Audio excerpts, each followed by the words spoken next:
procurement update will be given by Gary Cornick. Yeah, good afternoon, commissioners. Am I coming through clear for everyone? Yes. All right, sounds good. Well, since procurement plays a fundamental role with administering many of our capital projects and federally funded projects here with Metrobus, I was asked to entertain you folks this afternoon with a somewhat brief update on some of the recent projects we've completed and then also that are ongoing. So we recently, well, it's still in progress, but we recently completed an installation or started the completion of an installation of the backup generator, standby backup generator here at the main operations center. Once this project is complete, Metrobus will have continuous 24/7 operations here in the event of any type of power failure. So this will be a good move for us. It'll keep Metrobus operating whether there's been a storm that's taken out power or whatever the situation is. A new switchgear panel was installed in February. Our old switchgear was obsolete, out of date, and actually out of compliance. So that came at a good time to update that equipment. And then the generator itself, we've had several delays with the delivery of that unit. A lot of supply chain issues, as everyone's aware. So the original delivery date was supposed to be early February. That's now been delayed until April 8th. So even though the new switchgear is in, we are operating under our old generator power, but that does not allow for us to operate the entire operations center. But we're getting to that point. So another project that was recently completed, we installed a new heavy-duty bus hoist. It's a platform-style heavy-duty lift. The installation is complete. The nice thing about this lift, it can accommodate any type of bus or staff or fleet support vehicle. It adds to a real good mix of vehicle hoist options that we have for our maintenance staff, and everybody's been happy with the operation and the flexibility of the unit so far. So another plus for our maintenance department. We're also working on a compensation and classification study for Metrobus. You may have heard this mentioned in prior commission meetings. We're looking for consultants to help us analyze our current compensation systems, try to look at what some of the best practices are within the public transportation and public sector as a whole.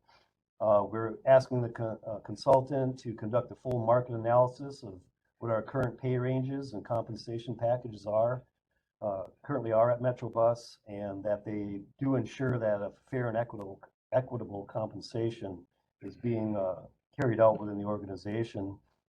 One of the expected goals is just to substantiate that Metrobus's wage and compensation is competitive within similar external markets, both in the public and private sector, and then also that what we're doing here maintains pay equity compliance with current Minnesota statutes.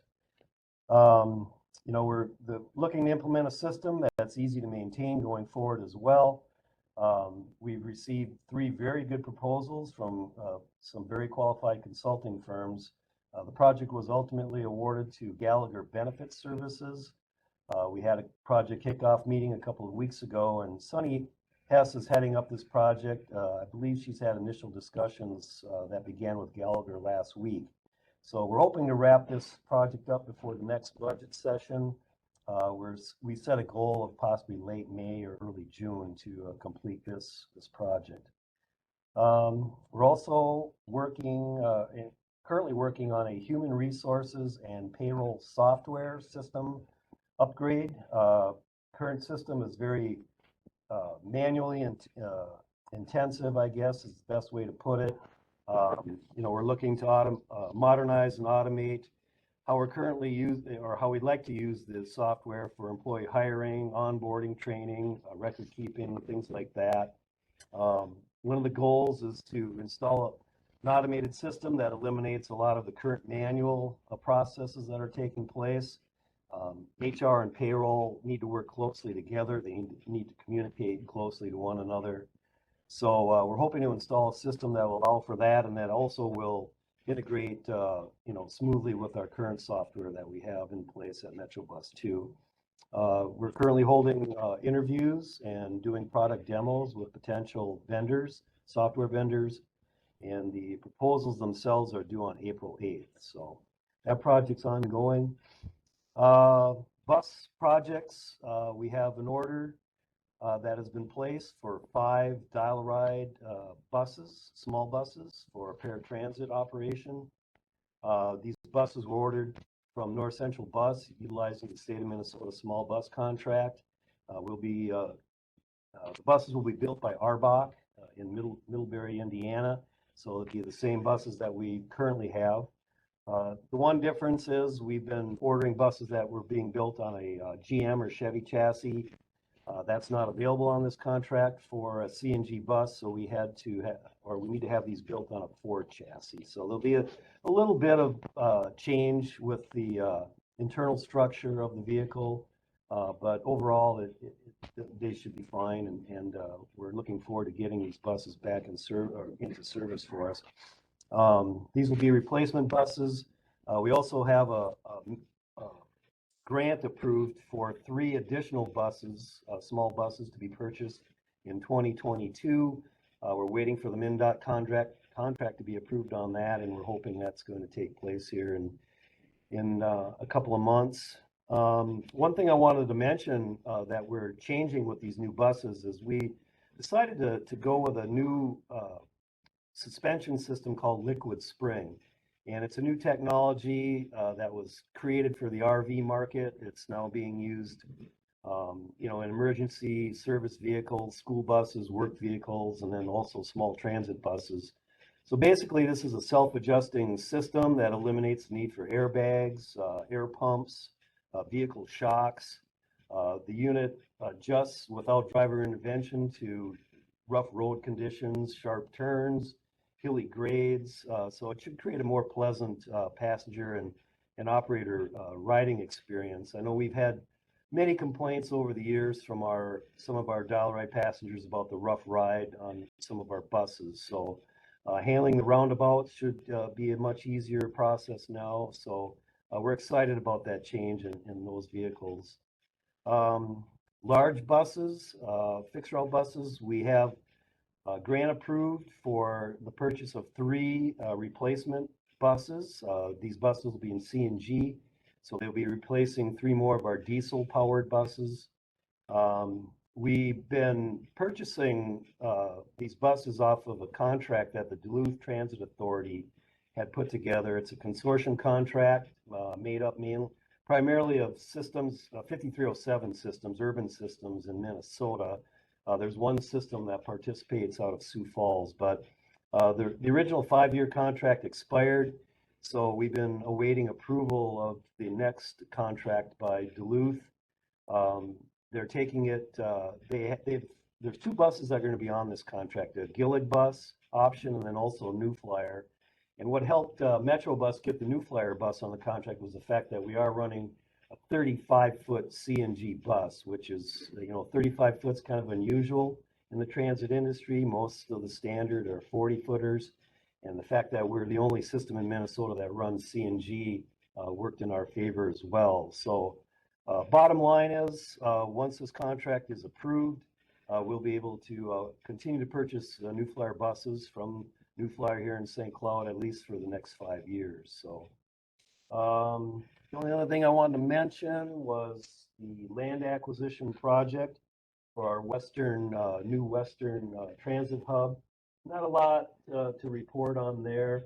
Our consultant, KLJ Engineering, they prepared a class of action document that was required as part of the approval for this with FTA Region 5. And that's where it sits. So FTA Region 5 is still reviewing the class of action, and we're just waiting for further instruction from them on this. So that's kind of the top of the list for procurement. So thanks, guys. Well, thank you for the update. Appreciate that. Any questions from members? Yeah, have you talked with the cops house for Way Park for a joint venture to put a transfer station there? You know, I don't know that there's been any discussion on that yet, Rick. You know, we're still in the process of trying to, you know, negotiate the, you know, purchase of the land. I think those discussions will come once that's in place, and then once we start, you know, talking about how we're going to utilize the property going forward as well. So. Yeah, because I think that there should be some type of an agreement there, or some type of a working together. Yeah, no, it's we're planning to discuss this project, but like I said, we're not quite there yet in the process. So. Okay. All right. Any other questions or comments? Well, thank you. What's the next item, Ryan? Item number 10 will be the IT update given by Steve Williams. All right. Good afternoon, Chairman, Commissioners. Just a couple items I wanted to review with you guys for the IT department's been working on. The first one, as you guys know, we actually recently just finished our Farebox project. I'm happy to say that we've completely rolled that out and closed that project out, so that's 100% done. As you recall, we actually installed those fare boxes in November of 2020. However, due to COVID, we weren't collecting fares at the time. And we started collecting fares in October of 2021. So we got our first chance last fall to actually start using the fare box with the smart card media and the mobile app and stuff like that. So everything's working well on that. Actually, earlier in February, we went into a partnership with Coburn's to place devices in 5 of their stores to allow the Coburn's Corporation to sell our passes there. So that actually went live in about the middle of February. They started selling all of our passes there, so that was good news. The 5 stores that have those passes in them are the Sauk Rapids store, the Pinecone store, the Cooper store, and Cashwise East, and then Cashwise Way Park. The 6th store in the St. Cloud area, the Riverside Sartell store, the original Sartell store, due to volume, we didn't give them one of the devices. However, you still can purchase $25 pre-encoded cards at that store. I did a little bit of math and I figured out with our mobile app that we've been using since October, approximately about 4% of our ridership is coming out of the mobile app. So that's pretty exciting to see people are using our app. Another thing we're working on, we're actually working with the city of St. Cloud due to the city moving into their new city hall. Metropolitan actually leases some fiber from the city to connect our 3 buildings together. And with the city moving into the new city hall and vacating their current property, we had to relocate some of our fiber in the ground. Actually, we're moving into the police department server room for that. So we're actually working closely with the city's IT department on a couple of fiber cuts that will get us set up into the new building there. And I don't know if you guys were following, if you guys are AT&T users or not, but AT&T recently discontinued all 3G cellular service. For people with cell phones, that probably doesn't mean a lot, but if you have other cellular devices, there were a lot of devices that were still on 3G, which are no longer compatible. So we had to go through a project where we had to identify any devices that we had that were on 3G and get them upgraded to 4G so that we would not lose our cellular service. And I'm happy to say that we are completely 3G free, so we are not impacted by that shutdown of the 3G service. And the last project we're working on is Microsoft has recently announced the end of useful life for some of its servers. So we're going to have to upgrade some of our servers to a newer version, and this primarily means working with the software vendors to transition to a new server. Not a big deal in itself, but something that we want to get done before the deadline. We don't want to wait till the last minute. So that useful life is actually October of 2023. So we got about a year and a half yet to get that done. But we, like I said, we wanted to get that done sooner than later. With that, I stand for questions. Any questions or comments from members? Thank you. All right, thank you. Yeah, next on the agenda, we have an adjournment. But before we get there, I would just like to just talk to the board with regards to meeting in person. As you are aware, the Biden administration extended the mask mandate to April 18th. So that, we're just going to continue our practices until then. I'm assuming most likely maybe a couple of weeks prior to April 18th, we'll have a decision whether or not that date will be extended again, or masks will be no longer required on public transportation. But my question to you, just trying to get a feel of the group, as far as are you guys okay meeting virtual like this for the time being? Do you guys want to meet in person starting next month, or do we just want to wait to see what happens with the mask mandate and make a decision there? Just wanted to get your feedback. I know we started meeting in person, and then with the spike in COVID, we decided to go virtually again. But now that things are kind of calming down now, just wanted to get a feel of the group. Members have a opinion?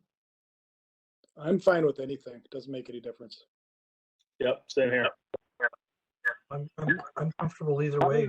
All my meetings are pretty much in person now. Yeah, ours are too. My question is, APO went through that and said that they had to meet in person. So I think if the feds take it off, we'll have to meet in person. Yeah, maybe Brian would do that once that mandate ends on public transportation.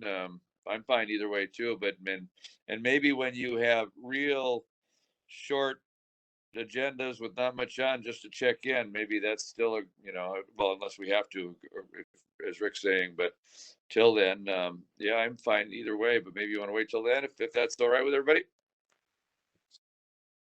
Okay, because our next board meeting is April 19th, and at that time, the restriction ends on the 18th. So just for planning purposes, I know you guys all have busy schedules. We'll just say next meeting will be virtual. And then at that time, we'll decide moving forward in May if we meet in person or not. That works for everyone. It's fine. Okay.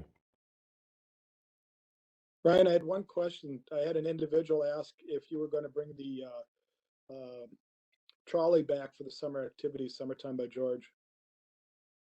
Oh. To be determined. Okay.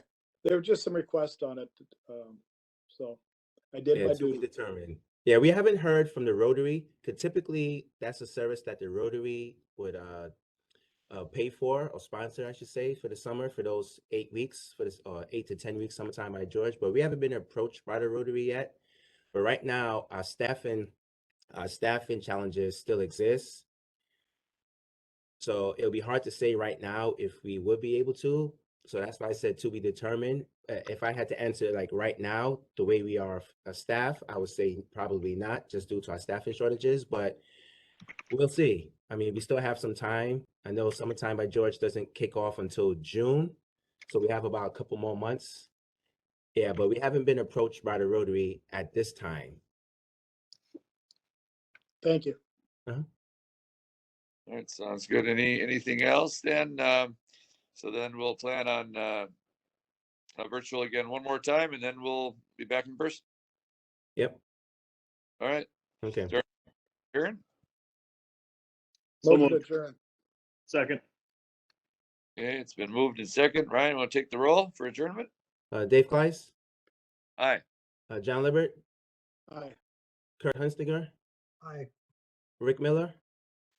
Aye. Ryan Fitzum. Aye. All right, we are adjourned. Have a good rest of your week.